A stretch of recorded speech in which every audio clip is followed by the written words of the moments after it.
Shalom Pak Bu, semuanya baik. Buat Anda yang kali pertama hadir, selamat datang. Dan Anda tentu bukan orang asing, pastikan Bapak Ibu tidak langsung balik selepas ibadah. Ya, staf saya akan membagikan visi misi dan juga akan serta dalam doa. Tidak bosannya terus saya sampaikan kepada Bapak Ibu jikalau dan saya tidak after call buat Bapak Ibu manakala Anda digerak oleh Tuhan mengambil keputusan untuk sesuatu baik menerima Yesus atau hal-hal yang berhubungan dengan kehidupan kerohanianmu, Anda dapat langsung saja di tempat Anda bisa berdoa atau minta staf saya membimbing atau Anda datang kepada saya. Saya kira itu jauh lebih baik. Demikian juga kalau di rumah Anda yang mendengar lalu mengambil keputusan, ya di layar monitor Anda ada telepon, Anda bisa menghubungi staf kami. Ya, atau gereja setempat di mana yang dekat-dekat dengan Anda minta bimbingan tuh Pak Bu ya. Nah, malam ini kita akan sama-sama merenungkan sebagian firman Tuhan yang akan saya sharekan untuk sama-sama belajar. Kita buka Alkitab kita di dalam kitab Matius pasal yang ke-28. Firman Tuhan berkata dari ayat 16, ada beberapa ayat saya ambil. Ketika kita diminta untuk membuka kitab Matius pasal 28, ya kecenderungan itu adalah amanat agung. Ya saya hanya pinjam beberapa ayat, tapi saya belum menyinggung tentang inti ya atau proton evangelisnya ya. Proton evangelius itu adalah amanat agung. Tapi saya hanya mau masuk di dalam keilahian yang memicu terjadinya proton evangelius atau dikatakan inti penginjilan. 16 berkata, dan ke-11 murid itu berangkat ke Galilea, ke bukit yang telah ditunjukkan Yesus kepada mereka. 17, ketika melihat dia, mereka menyembahnya. Tetapi beberapa orang ragu-ragu. Yesus mendekati mereka dan berkata, kepadaku telah diberikan segala kuasa di sorga dan di bumi. Sama-sama katakan apa? Amin. Pak Bu, dari ketiga ayat ini saya mengkonstruksikan sesuai dengan tema bulan ini. Tema bulan ini adalah manifestasi ibadah ilahi. Minggu lalu kita belajar sama-sama di tempat ini, jikalau Bapak Ibu belum melupakannya. Saya berharap jangan melupakannya karena itu adalah satu kesatuan yang harus kita sikapi untuk memasuki tahun 2001. 2001 adalah tahun untuk kita melihat keilahian.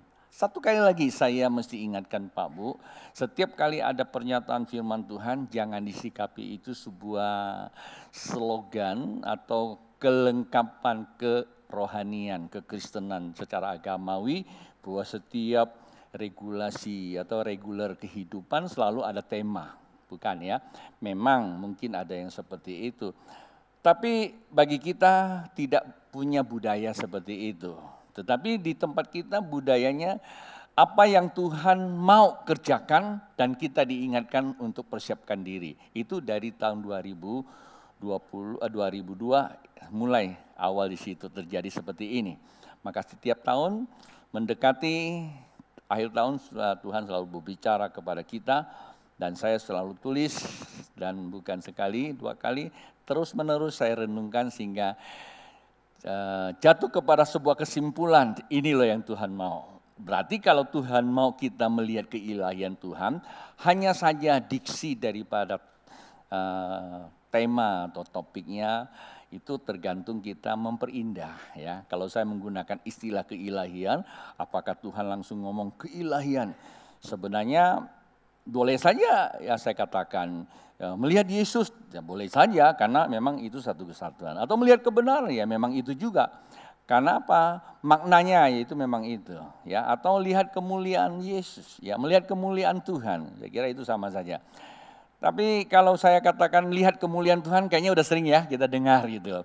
Kalau saya mengatakan melihat keilahian Tuhan berarti ada sesuatu yang memang lain yang akan kita pahami dan akan kita hidupi di tahun 2021. Saya kira itu penting sekali. Walaupun itu sekedar satu label ya. Tapi lebar itu kan alat komunikasi. Ketika kita dengar kata keilahian berarti kita sadar bahwa ada sesuatu yang memang tak dapat kita lihat dan tidak bisa dikerjakan oleh tangan kita. Ya, tidak bisa lihat dengan kasat mata. Berarti apa? Harus dengan alat untuk mencapainya. Jadi ada keilahian, ada keduniawian. Ada ilahi, ada energi. Ada roh, ada lahir, ya, manusia roh atau manusia batin, manusia lahir. Nah, atau dikatakan ilahi dan dunia ini ada dua alam, ya, dua alam atau dua dimensi. Nah, sebenarnya pada mulanya Tuhan menciptakan dua dimensi itu menjadi satu, ya, disebut kerajaan Allah. Yang mempertemukan apa? Allah berfirman, satu. Ketika firman-Nya dilepaskan oleh manusia, maka kebenaran itu menjadi kacau. Kebenaran menjadi kotor, kebenaran jadi tidak utuh, maka kedua ini terpisah. Dunia atau energi mati, kata mati meninggalkan, ya. Yang mana meninggalkan? Ya, sama-sama meninggalkan.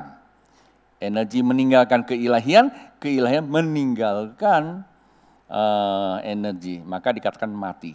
Nah, selama itu antara dua alam ini terpisah. Tetapi manusia cenderung untuk mencari-cari.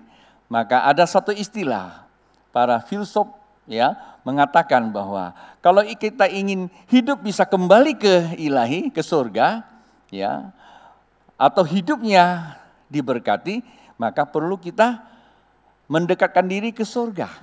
Itu perlu agama.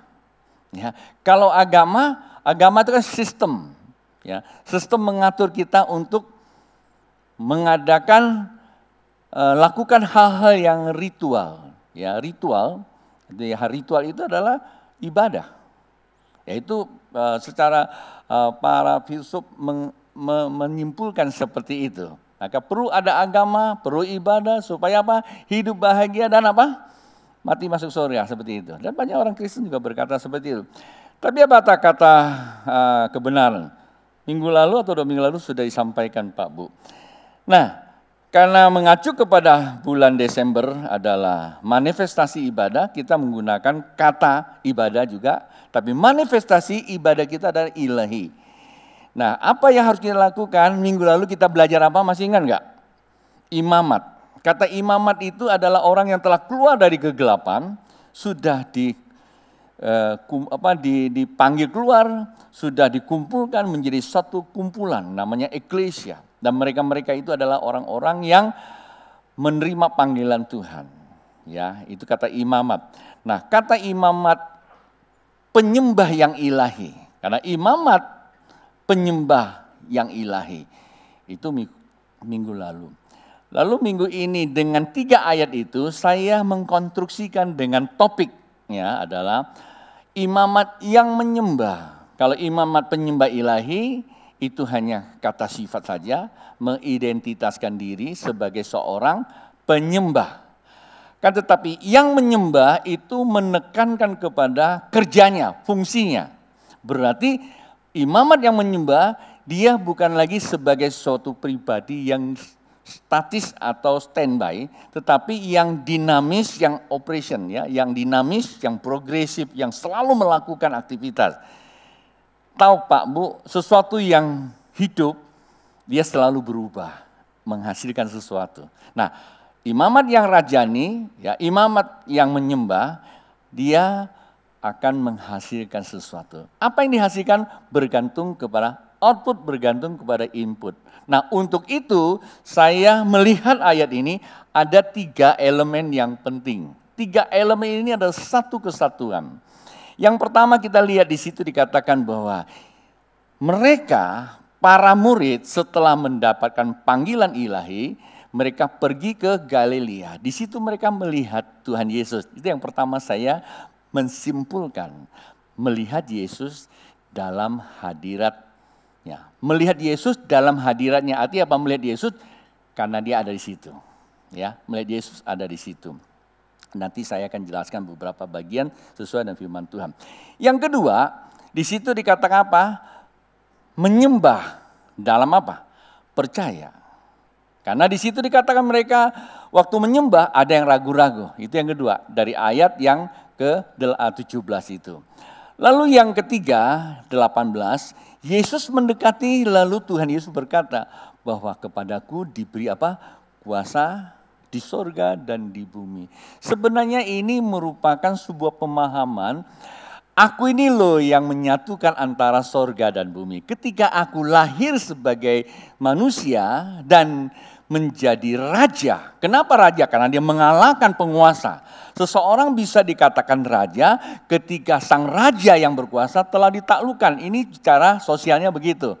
Kalau Anda suka baca buku-buku Kopingho, ya kerajaan-kerajaan itu, bagaimana seorang raja yang mengembangkan kerajaannya, dia mesti menaklukkan ya raja-raja kecil itu. Nah, Yesus datang menaklukkan raja di dunia ini. Nah, raja di dunia ini sebenarnya dia kudeta. Kalau bahasa kudeta berarti kekuatan dia. Dia bukan kudeta, dia menipu, ya, menipu Adam dan Hawa sehingga berpindah kekuasaan. Itulah sebabnya dia berkata, apa yang diberikan kepadaku, dia nggak punya hak sebenarnya. Dia hanya mendapatkan mandat dari manusia yang tidak menghargai. Perhatikan bahasa saya. Tidak menghargai apa? Kebenaran saja.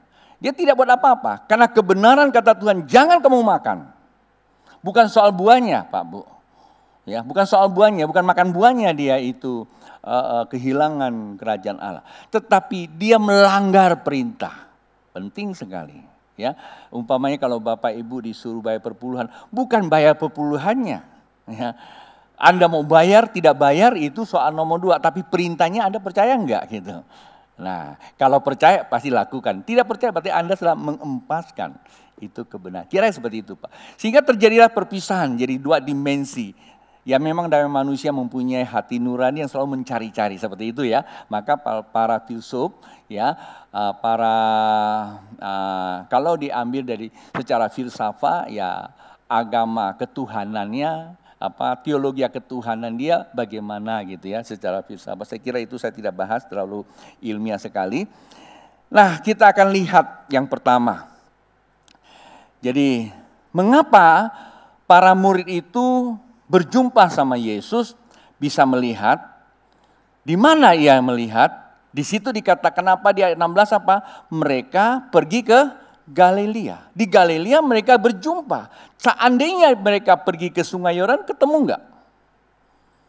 Sungai Yordan ada, tetapi kenapa tidak bisa ketemu dengan Yesus? Karena Yesus tidak suruh dia ke Sungai Yordan. Kalau dia lepas dari Sungai Yordan ke Gilgal, juga tidak, karena Tuhan tidak suruh dia ke Gilgal. Tuhan suruh ke mana? Kita lihat coba di ayat yang ke-10-nya. Di Matius pasal yang ke-28 ayat 10 berkata, maka kata Yesus kepada mereka, jangan takut. Mengapa takut? Sebab karena Yesus bangkit dan sebagian mereka enggak tahu dia bangkit. Padahal sudah diajar 3,5 tahun. Malaikat Tuhan ketika mereka datang ke kubur, malaikatnya sudah kasih tahu. Kamu mau cari siapa? Yesus. Dalam benak pikiran mereka sudah terkontaminasi. Kalau saya bilang terkontaminasi mungkin tidak terlalu tepat. Mereka sudah terobsesi bahwa Yesus itu mati. Memang betul. Karena ditangisin dan itu sudah menjadi stigma. Dan tujuan mereka ke kuburan melihat apa? Lihat Yesus mati. Tapi kebenaran tidak mengatakan Yesus mati. Yesus bangkit. Dan apakah Yesus bangkit itu setelah mereka berjumpa? Memang betul buat mereka setelah berjumpa baru tahu dia bangkit. Tetapi sebelum mereka berjumpa, bahkan sebelum Yesus itu mati. Bahkan sejak Yesus lahir. Ini mau Natal nih. Maka kalau merayakan Natal itu satu paket, kedatangan dan kepergian. Ya, maka dia lahir di kandang domba.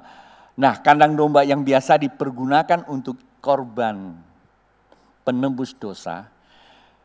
Domba yang lahir di kandang itu, dia memang lahir tapi sebentar lagi nanti dia akan dikorbankan. Yesus lahir di kandang domba dan kalau kita bisa memandang secara spiritual, mendapatkan nilai keilahian, maka kita melihatnya Yesus bukan lahir untuk buat kita senang-senang.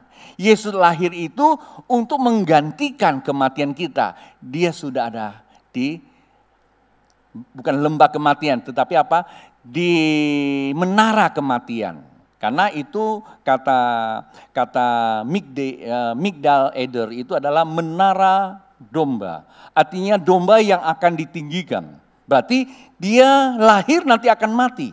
Tuh bayangkan saja. Jadi Yesus itu bukan saja dia beritakan, tetapi kelahirannya sudah diberitakan oleh para malaikat bahwa dia datang untuk kematian. Karena ada kelahiran, ada kematian, maka itulah dikatakan apa? Proton Evangelius. Inti daripada Injil, inti daripada berita. Nah, kalau kita merayakan Natal seharusnya kita sedang berita. Bukan peraya senang, cat rumah Pak Bu. Natal itu sebuah pesta budaya. Salah enggak? Enggak, karena itu sudah tercipta sebagai satu budaya, itu adalah hari raya orang Kristen. Gampang. Nggak usah ngomong apa-apa juga orang tahu itu budaya orang Kristen. Tetapi bagi orang yang mengerti tentang kedatangan Tuhan Yesus, maka kita jadikan itu sebagai apa? Perayaan Natal itu adalah berita keselamatan. Nah itu nilainya beda. Ya, nanti minggu akan berikutnya mungkin kita akan bahas itu. Jadi di situ dikatakan bahwa mereka datang ke Galilea itu karena Tuhan yang suruh. Di ayat ke-10 dikatakan. Kalau Tuhan suruh dia ke Galilea, pasti dia akan berjumpa di Galilea. Nah pertanyaan yang Pak Bu, sekarang kita mau ketemu Tuhan Yesus. Kita mau lihat Yesus itu di mana? Sedangkan Alkitab, ini Alkitabiah loh. Ada di Galilea. Maka Bapak Ibu terpaksa harus ikut saya ke Yerusalem. Kumpulkan duit. Tahun depan kita ke Yerusalem. Saya bawa Anda ke Galilea di sana. Supaya di sana bisa lihat Yesus dan menyembah Yesus. Begitu. Boleh nggak ke sana? Boleh. Galilea masih ada tempatnya. Dan itu menjadi objek wisata. Tapi bagi Anda dan saya orang Kristen seharusnya ke sana, jadikanlah itu budaya, situs untuk komunikasikan kepada orang. Yesus pernah di sini. Tapi itu kebenaran loh mereka berjumpa dengan dia di sana. Iya kebenaran, tetapi ini kebenaran bersifat relatif. Tidak absolut, tidak perlu lakukan lagi penyembahan di situ. Kalau Anda mau lakukan penyembahan sana, boleh saja, tidak salah. Itu namanya pertemuan aja. Tetapi kalau Anda jadikan tempat itu sebagai tempat di mana Tuhan hadir, maka itu dikatakan apa? Mengkultuskan, dan itu akan menjadi berhala. Itu tidak boleh. Sama kayak Natal juga. Tapi di mana Tuhan hadir? Nah, Alkitab katakan begini. Bila mana 2-3 orang. Kita lihat dulu. Di dalam Matius pasal yang ke berapa itu? 18 ya. Matius pasal 18 ada satu ayat di situ jelas mengatakan. Ayat 20. Matius pasal 18-20 berkata, sebab di mana ada 2-3 orang berkumpul dalam namaku, di situ aku ada di tengah-tengah mereka. Di mana kita bisa ketemu Tuhan Yesus? Halo? Di mana? 2-3 orang. Berarti ibadah. Ini nih pertemuan. Pasti Tuhan Yesus ada. Karena lebih dari 3 orang kan? Bahkan kalau lebih dari 2-3 orang saja Tuhan sudah hadir. Apalagi kalau sudah ratusan orang. Wah, Tuhannya pasti lebih cepat hadirnya. Ini bukan 4K ya. Namanya 100 key. Ya, bukan 4K atau sekarang 5K ya. Ini mungkin sudah 100. Kenapa? Ratusan orang kumpul, kecepatannya lebih cepat begitu. No. Kehadiran Tuhan tidak berbicara kapasitas. Tapi bicara apa? Kualitas. Ya seringkali kita dengar orang-orang, kita sudah hadir 2-3 orang di sini. Mari kita sembah Tuhan. Dia sudah hadir di tengah-tengah kita. Salah nggak? Saya hanya beranggap orang seperti itu belum terlalu pas dengan kebenaran. Padahal Alkitab katakan, perhatikan baik-baik sebelum saya jelaskan Alkitab. Nama Yesus pernah dipakai oleh anak Sikewa. Pernah tahu ya Alkitab. Anak Sikewa mengusir setan pakai nama apa? Pakai nama Yesus tuh. Nama Yesus, aku mengutuk engkau, setannya pergi enggak? Enggak, justru anak Sikewanya pergi. Ya kalau kita lihat Argentina, Filipina, banyak orang pakai nama Yesus. Yusak namanya Yesus loh. Yusak bahasa Inggrisnya. Coba bahasa aslinya apa? Yesua. Yesua HaMasiah. Ya, Yehua, Yesus itu bahasa Indonesia sama. Seharusnya Yusak kemana pergi, setan lari itu dia harusnya. Karena nama Yesus ada melekat. Ya, Anda deketin dia langsung rebah itu, karena nama Yesus ya. Kan seperti itu. Nah, Alkitab katakan sebenarnya di situ dikatakan 2-3 orang berkumpul dalam nama. Kata nama Tuhan bukan nama secara diksi atau label, tetapi bukanlah sebutan, bukanlah perbuatan, tetapi sikap hati yang benar. Kata nama Tuhan adalah nama kebenaran. Coba kita selidiki lagi, apa itu kata Yesus? Pada mulanya adalah firman, firman bersama dengan Allah, firman itu Allah, berarti itu firman. Dan firman itu menjadikan alam semesta ada.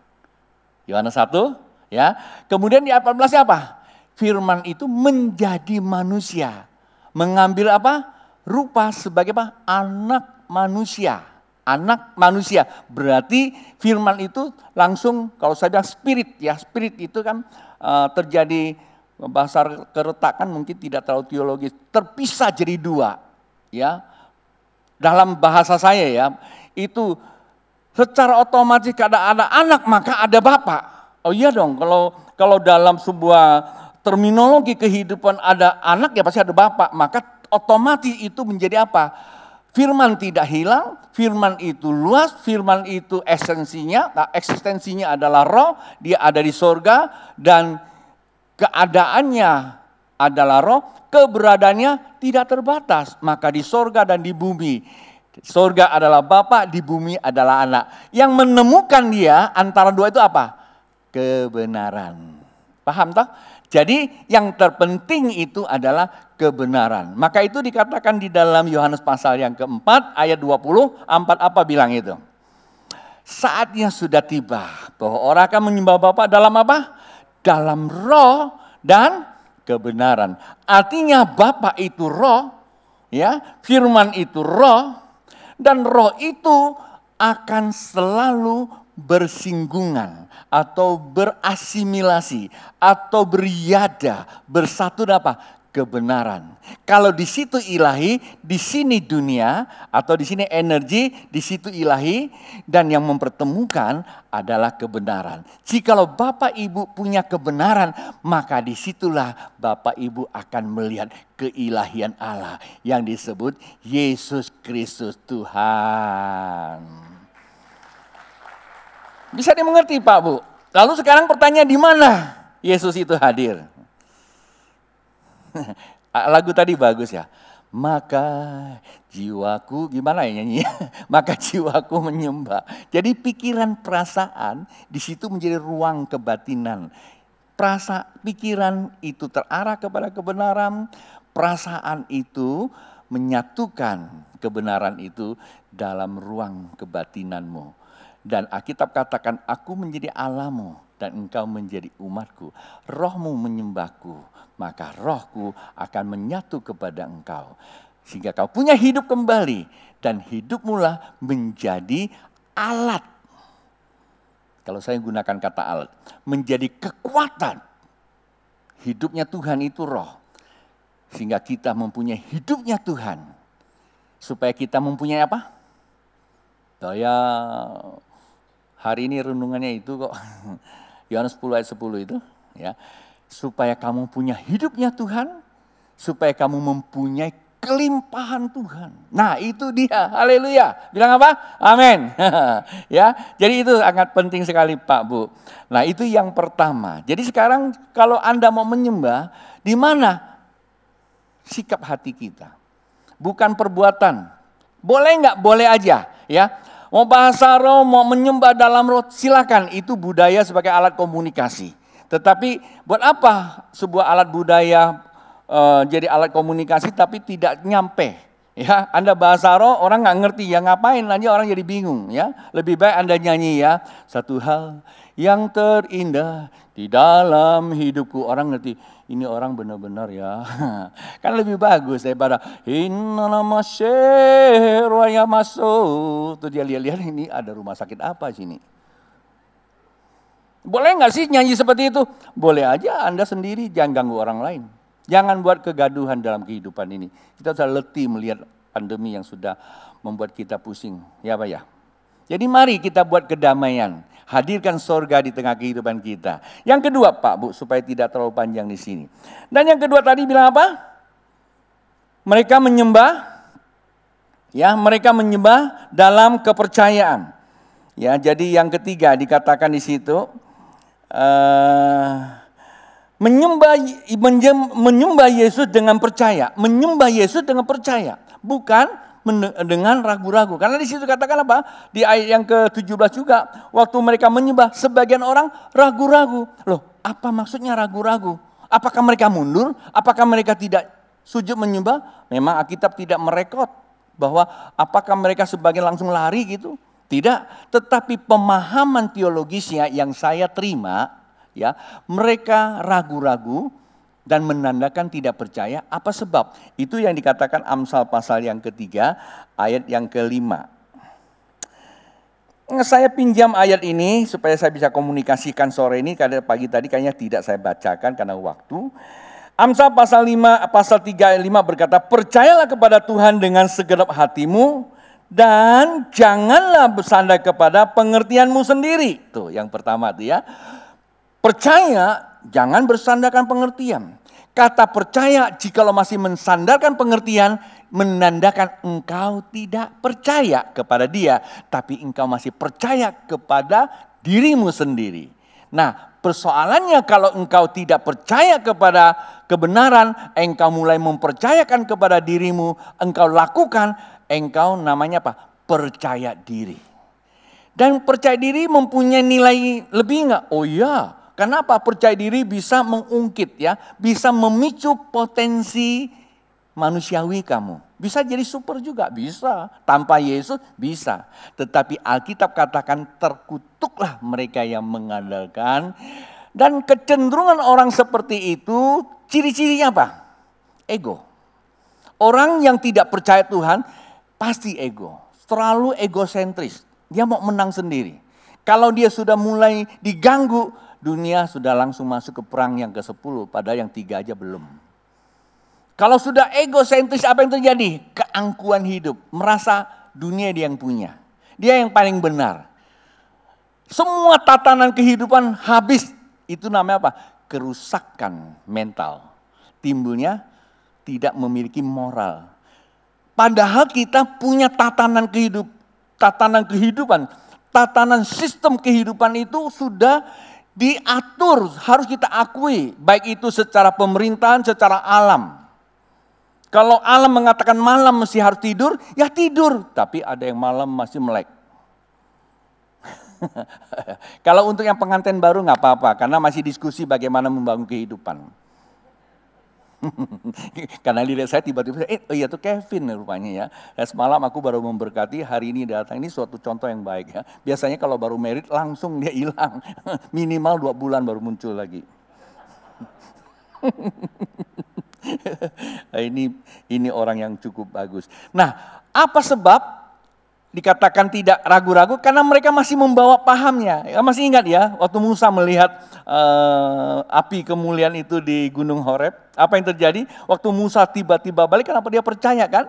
Tapi begitu percaya, Tuhan bilang, Musa, tanggalkan kasutmu, karena tempat di mana kau pijak itu kudus. Alkitab kan, tanpa kekudusan kau tidak bisa lihat Allah. Nah, seringkali kita masuk ke hadirat Allah masih menggunakan berbagai hal. Nah, di ayat yang berikutnya dikatakan, akuilah dia dalam segala lakumu. Kata segala lakumu berarti segala tindakan. Ya, segala lakumu, maka ia akan meluruskan jalanmu. Kata akui di sinilah bahasa aslinya yada. Yada dalam terjemahan Septuaginta, bahasa Yunani, ya, itu tadi yada itu bahasa Ibrani. Tapi kalau diterjemahkan dalam bahasa Yunani, itu ada 3 pengertian. Karena ginesko, artinya apa? Mengenal, mengerti, dan dapat melakukan. Nah, itu kata yada. Jadi apa? Kamu harus mengenal, mengerti, dan melakukan, itu percaya. Tapi kalau kamu cuma mengenal, katanya mengenal Yesus, tapi kamu nggak lakukan, nggak percaya itu. Tapi menyembah. Yesuslah Tuhan, Raja segala bangsa. Ya saya pikir orang dunia juga bisa nyanyi sampai orang nangis kok. Bukan nyanyian kamu, sikap hatimu loh. Ada gitu banyak orang pandai nyanyi di atas panggung. Loh dia nyanyi banyak jemaat nangis loh. Ya Rendra juga tidak pakai Yesus, begitu dia bersyair itu histeris kok. Saya masih ingat di Jepang saya ketemu dengan Michael Jackson itu, saya nggak nonton, cuman saya lihat di TV gitu. Dia cuma lewat itu ibu-ibu, nenek-nenek, oh Michael, nangis histeris. Urapan apa itu? Enggak heran, psikologi. Anda sudah terstigma. Jangan Anda mau terima. Kita bisa buat orang nangis, kita pikir, wah ini urapannya luar biasa. Sekalipun kamu menggunakan nama Yesus, tapi kita sedang komunikasikan dengan jiwa. Tapi batinnya belum. Berapa banyak orang yang rebah, tertawa, macam-macam. Tahu ujung-ujung besoknya apa? Korupsi. Bukan itu tujuannya. Tujuannya adalah nanti di sesi berikutnya. Menghadirkan surga di bumi yang terpenting itu Pak Bu. Ya. Nah, kata percaya sebenarnya mengacu kepada Matius pasal yang kelima ayat 23. Nah ini sore agak banyak ayat saya bacain. Matius 23 ayat 23 berkata, sebab jika engkau mempersembahkan persembahanmu di atas mezbah dan engkau teringat akan sesuatu yang ada dalam hatimu, hati saudaramu terhadap engkau, tinggalkanlah, ayat 24, tinggalkanlah persembahanmu di depan mezbah itu dan pergilah berdamai dahulu dengan saudaramu. Lalu kembali untuk mempersembahkan persembahan itu. Kata percaya tidak boleh bawa kepalsuan hati. Ya ampun, kalau khotbahnya luar biasa di gereja, shalom, haleluya. Belum sampai di parkir aja sudah mulai ribut. Jam ibadah telat saja itu diomelin. Tuh khotbahnya lama banget, itu nyembah lama banget. Bahasa nggak ngerti. Yo. Saya padahal ada janji sama pacar saya. Itu ibadah apa?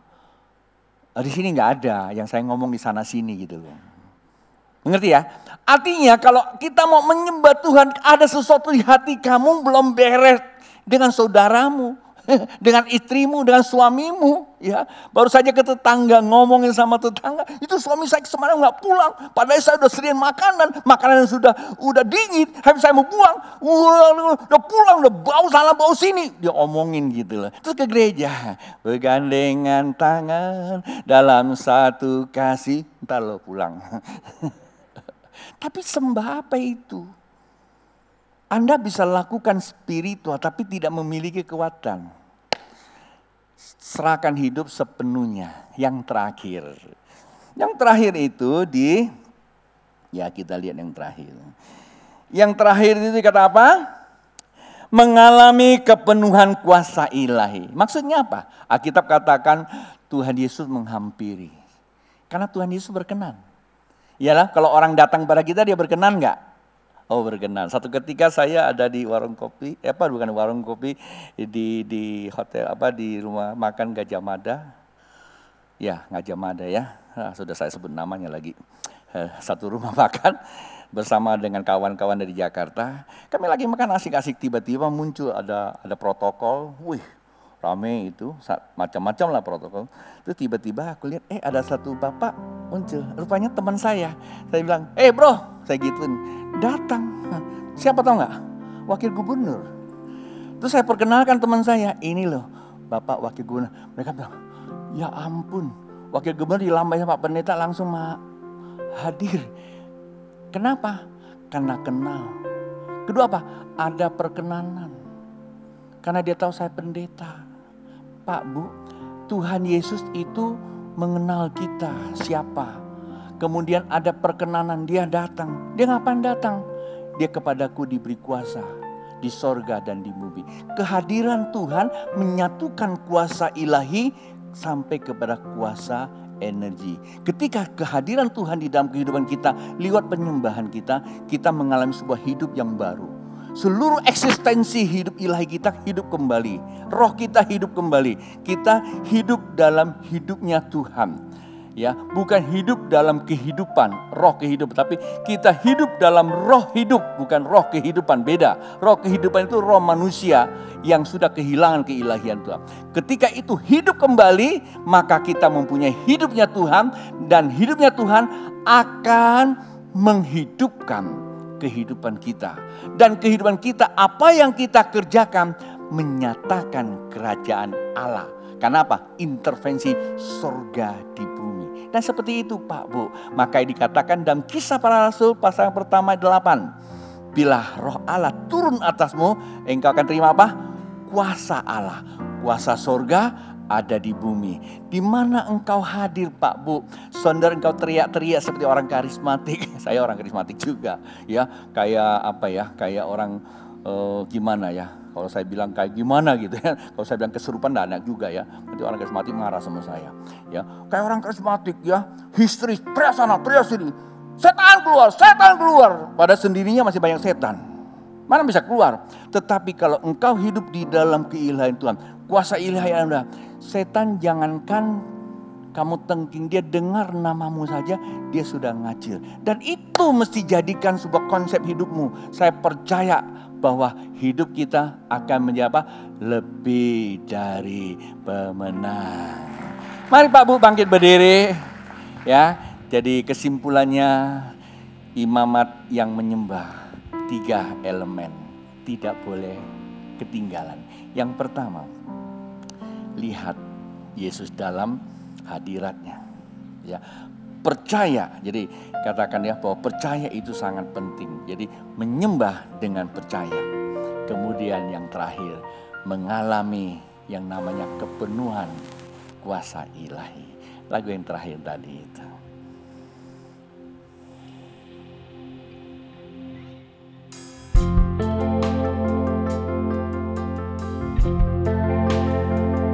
Saat waktu kita nyanyikan lagu ini, coba letakkan hasratmu ada di dalam kebenaran. Yesus bukanlah pribadi yang Anda lihat di sini ada, tapi dia adalah kebenaran. Mungkin Anda nggak bisa digambar apa-apa, tapi rasakan dia ada dalam kehidupan. Beda Pak Bu, nyembahnya beda, dia ada. Oh Yesus.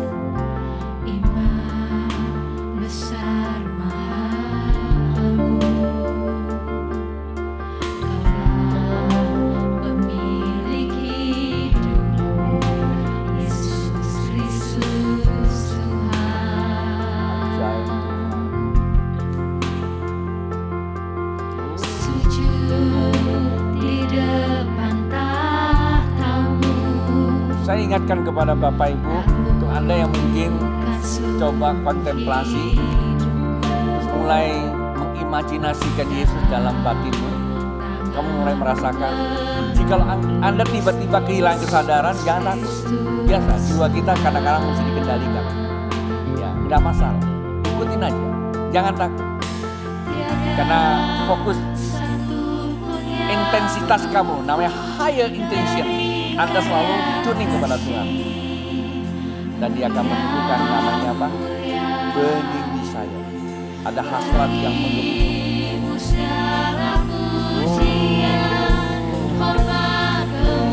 Yes, yes, yes.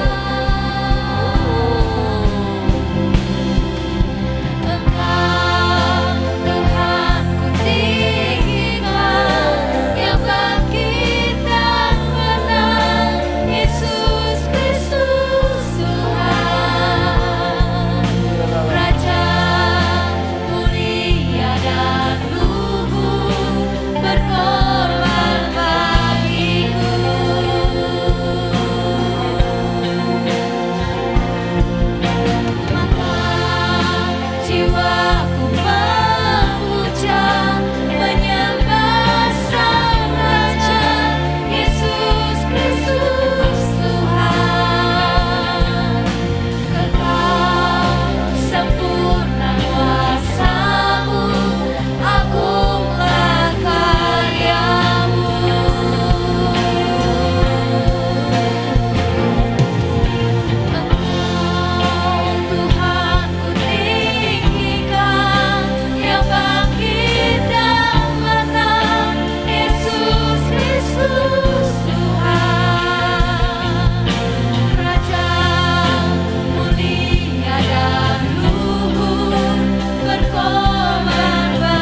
Jika engkau dapat kontemplasikan hidupmu dalam keilahian, maka kehidupanmu ada kekuatan, energi ilahi. Jika engkau dapat mensyukuri kehadiran Tuhan, engkau dapat melakukan panggilan Tuhan. Haleluya.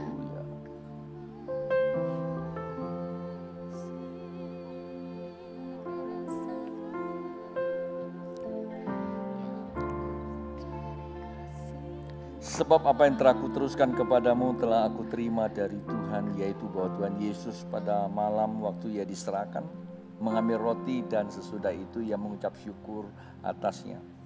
Ia memecah-mecahkannya dan berkata, inilah tubuhku yang diserahkan bagi kamu, perbuatlah ini menjadi peringatan akan aku. Demikianlah juga ia mengambil cawan sesudah makan lalu berkata, cawan ini adalah perjanjian baru yang dimeteraikan oleh darahku. Perbuatlah ini setiap kali kamu meminumnya menjadi peringatan akan aku. Sebab setiap kali kamu makan roti dan minum cawan ini, kamu memberitakan kematian Tuhan sampai ia datang. Jadi barang siapa dengan cara yang tidak layak makan roti atau minum cawan Tuhan, ia berdosa terhadap tubuh dan darah Tuhan. Karena itu hendaklah tiap-tiap orang menguji dirinya sendiri, dan baru sesudah itu ia makan roti dan minum dari cawan itu. Karena barang siapa makan dan minum tanpa mengakui tubuh Tuhan, ia mendatangkan hukuman atas dirinya.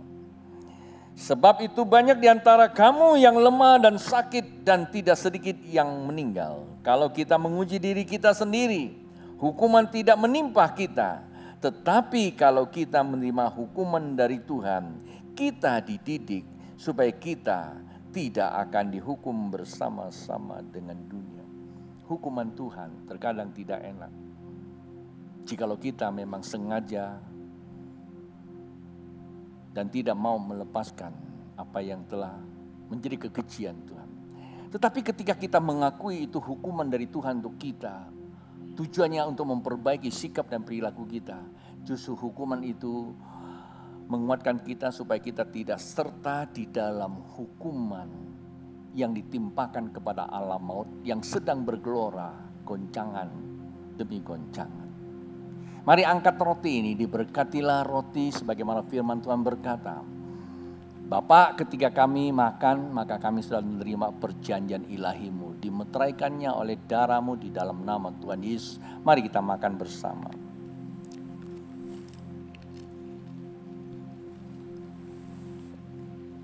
Angkat cawan ini yang berikan anggur.